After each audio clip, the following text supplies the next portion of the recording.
Kirishima doesn't know what happened to Monoma. He can't even come up with an inkling of a memory.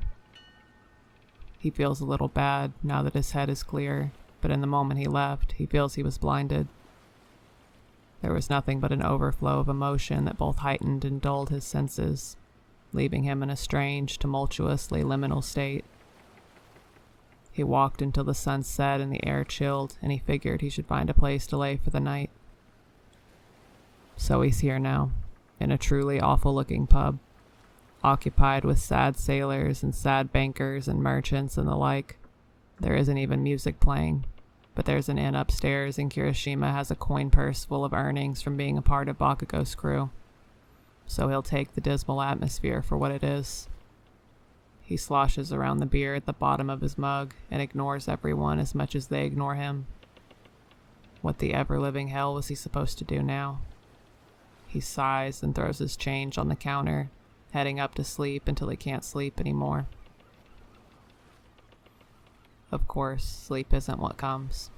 Instead, tears do. Fat and rolling down his cheeks, the salty taste in his mouth nothing compared to a good spray of sea. He smashes his face into the pillow and runs over everything in his mind. He wishes he pushed harder. He wishes he had yelled more, had maybe grabbed hold of Bakugou and shouted for him to explain. But the lure of choosing to leave and showing Bakugou that he was indeed capable of making such a choice overtook his will. He knows he didn't deserve Bakugou's strange, cruel treatment, but he also knows he'd have him again in a heartbeat if he asked. Maybe not without gritted teeth and a mouthful of anger, and more than a few choice words, but he'd have him. Kirishima presses the palms of his hands into his eyes until he sees stars. He thought he was strong. He thought he was brave. But who was he now, without the crew? Before, he was a noble, and not a very good one. Then he was a pirate, and not so great at that either.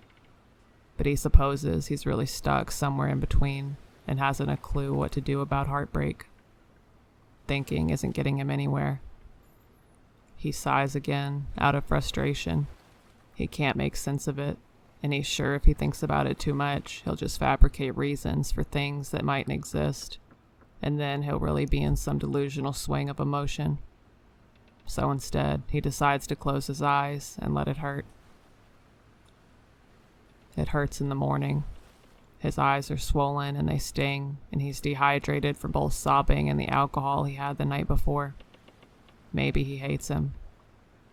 It hurts in the afternoon, when he makes his way to the dock, reluctantly to find some deck work to keep him busy and to keep his pockets full while he figures out his next moves. Should he return home? He's different now. He's stronger, less naive. He's loved someone. He's killed someone. He definitely hates him. It hurts at night when he lies down again. It's a different pub. It's a different bed. It's the same ache of resentment, but God, he loves him. Was that possible? Kirishima loves him so much it hurts, and he feels such bitterness towards him it makes him want to scream.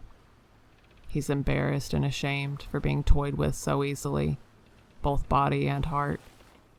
He was so guileless, but he's not stupid, and a day of work has cleared his head a little more.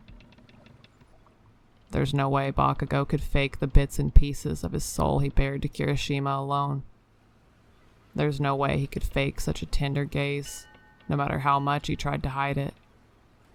But to obviously feel something and then make Kirishima hurt like this on purpose, to, despite his feelings, ruin it.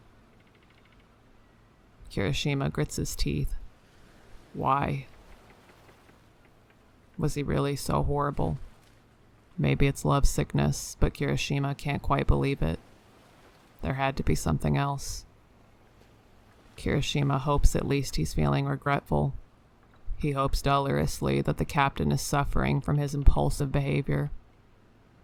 The only comfort he can hope for was that he isn't alone in his heartache. It hurts in the morning.